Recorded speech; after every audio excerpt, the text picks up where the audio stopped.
Cleopatra প্রাচীন মিশরের একজন সর্বশেষ ফারাও এবং ইতিহাসের অন্যতম বিখ্যাত নারী শাসক।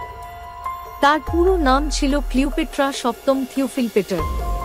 তিনি খ্রিস্টপূর্ব ৬৯ সালে মিশরের আলেকজান্দ্রিয়া শহরে জন্মগ্রহণ করেন। ক্লিওপেট্রা ছিলেন টলেমাইক রাজবংশের একজন সদস্য, যারা Alexander the greater general Ptolemy প্রথমের বংশধর।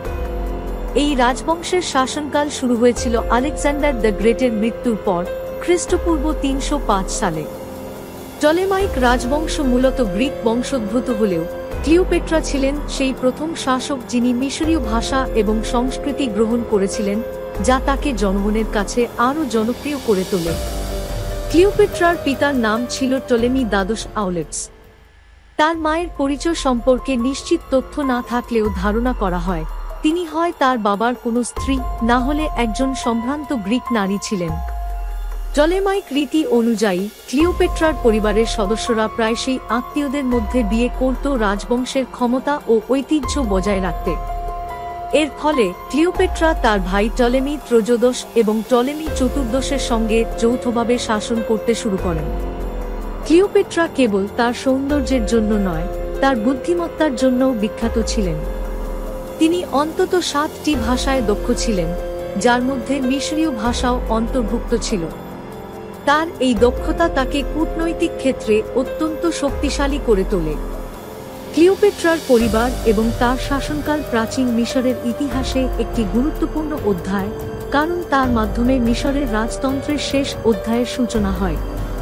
ক্লিওপেট্রার জীবন ও পরিবার মিশরীয় ইতিহাসে রাজনৈতিক ষড়যন্ত্র, প্রেম এবং সংগ্রামের একটি অনন্য মিশ্রণ, যা তাকে এক ঐতিহাসিক আইকনে পরিণত করেছে।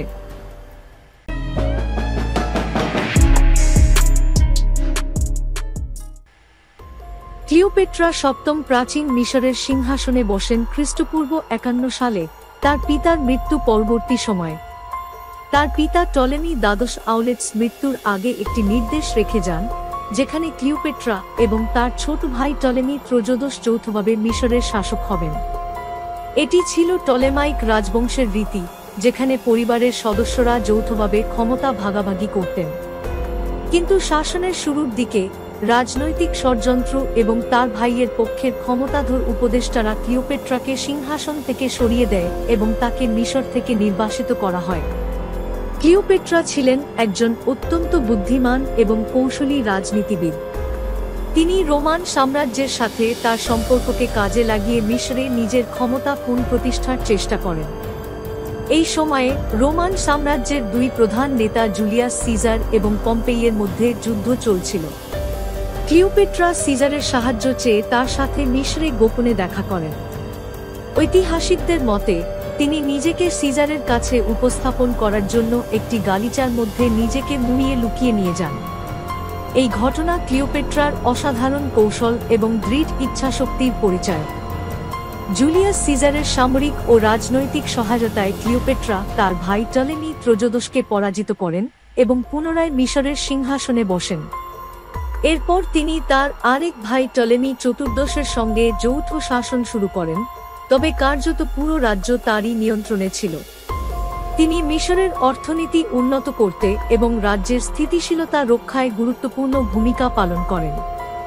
তার শাসনকাল ছিল রাজনৈতিক অস্থিরতার মধ্যেও সমৃদ্ধিশালী।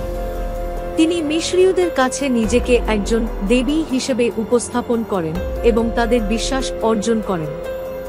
পাশাপাশি তিনি রোমের রাজনৈতিক নেতাদের সঙ্গে সম্পর্ক তৈরি করে তার রাজত্বকে আরও শক্তিশালী করেন। তার শাসনকাল শুধুমাত্র মিশরের ইতিহাস নয়, পুরো পৃথিবীর ইতিহাসে এক গুরুত্বপূর্ণ অধ্যায় হিসেবে বিবেচিত হয়।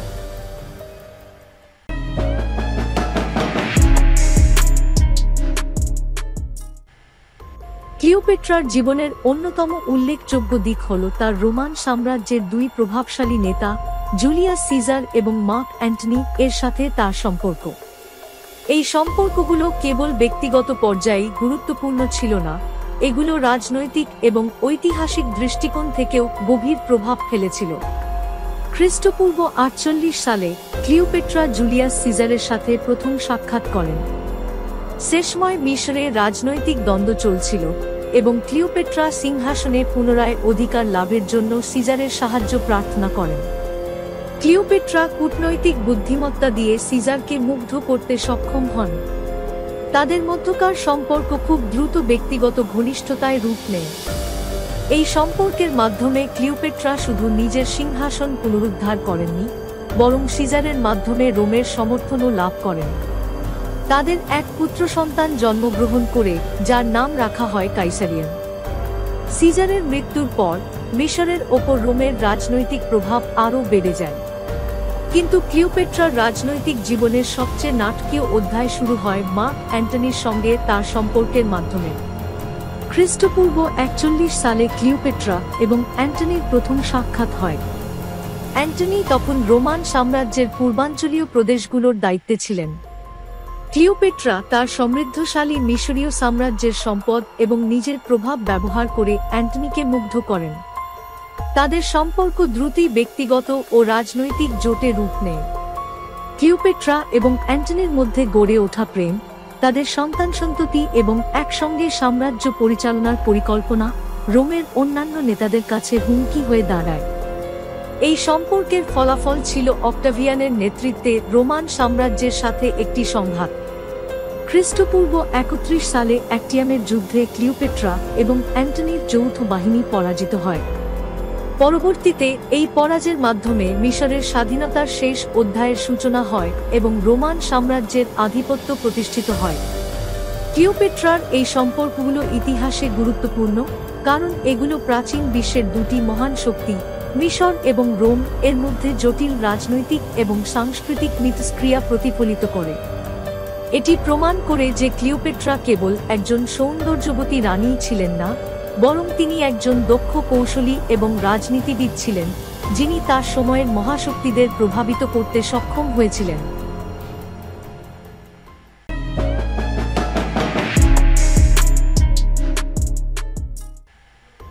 ক্লিওপেট্রার মৃত্যু ইতিহাসের অন্যতম আলোচিত ঘটনা। খ্রিস্টপূর্ব 30 সালে অ্যাক্টিয়ামের যুদ্ধে রোমান নেতা অক্টাভিয়ান, পরবর্তীতে যার নাম হয় সম্রাট অগাস্টাস, এর কাছে ক্লিওপেট্রা এবং তার প্রেমিক মার্ক অ্যান্টনির পরাজয়ের পর এই ঘটনা ঘটে। যুদ্ধের পর অক্টাভিয়ান তার বাহিনী নিয়ে মিশর দখল করেন এবং ক্লিওপেট্রা ও অ্যান্টনিকে বন্দী করার পরিকল্পনা করেন। তাদের উদ্দেশ্য ছিল ক্লিওপেট্রাকে রোমে নিয়ে গিয়ে একটি বিজয়ী শোভাযাত্রায় প্রদর্শন করা, যা ছিল রোমানদের জন্য এক ধরনের রাজকীয় অপমানের প্রতীক। এই অপমান সহ্য করতে অনিচ্ছুক ক্লিওপেট্রা নিজের মৃত্যুর পথ বেছে নেন। যদিও তার মৃত্যুর সঠিক কারণ নিয়ে বিতর্ক রয়েছে, প্রচলিত বিশ্বাস অনুসারে তিনি একটি বিষাক্ত কোবরা সাপ দ্বারা নিজেকে দংশন করান। এই ঘটনার মাধ্যমে তিনি অক্টাভিয়ানের হাতে বন্দী হওয়া এবং রোমে জনসমক্ষে অপমানিত হওয়া থেকে নিজেকে রক্ষা করেন। তবে কিছু ঐতিহাসিকের মতে তিনি বিষ গ্রহণ করেছিলেন বা অন্য কোনো পদ্ধতিতে আত্মহত্যা করেছিলেন। ক্লিওপেট্রার মৃত্যু মিশরের স্বাধীনতার শেষ অধ্যায়। তার মৃত্যুর পর মিশর রোমান সাম্রাজ্যের একটি প্রদেশে পরিণত হয় এবং এর উপর সরাসরি রোমান শাসন প্রতিষ্ঠিত হয়। ক্লিওপেট্রার সঙ্গে টলেমাইক রাজবংশেরও অবসান ঘটে, যা মিশরের ঐতিহ্যবাহী ফারাও শাসনের সমাপ্তি ঘটায়। এই ঘটনা শুধুমাত্র মিশরের ইতিহাসকেই নয়, বরং প্রাচীন বিশ্বের রাজনৈতিক ভারসাম্যকেও আমূল পরিবর্তন করে দেয়। ক্লিওপেট্রার মৃত্যু তার সময়ের রাজনীতি এবং সংস্কৃতিতে গভীর প্রতিক্রিয়া ফেলেছিল। তার এই আত্মত্যাগ প্রমাণ করে যে তিনি কেবল একজন শক্তিশালী শাসকই ছিলেন না, বরং একজন সাহসী এবং আত্মমর্যাদাবান নারীও ছিলেন। ক্লিওপেট্রার মৃত্যুর মাধ্যমে তার জীবন ও শাসনের অবসান হলেও তিনি ইতিহাসে চিরস্মরণীয় হয়ে আছেন। তার কাহিনী আজও সাহিত্য, নাটক এবং চলচ্চিত্রে স্থান পায়, যা তাকে একটি চিরন্তন প্রতীকে পরিণত করেছে।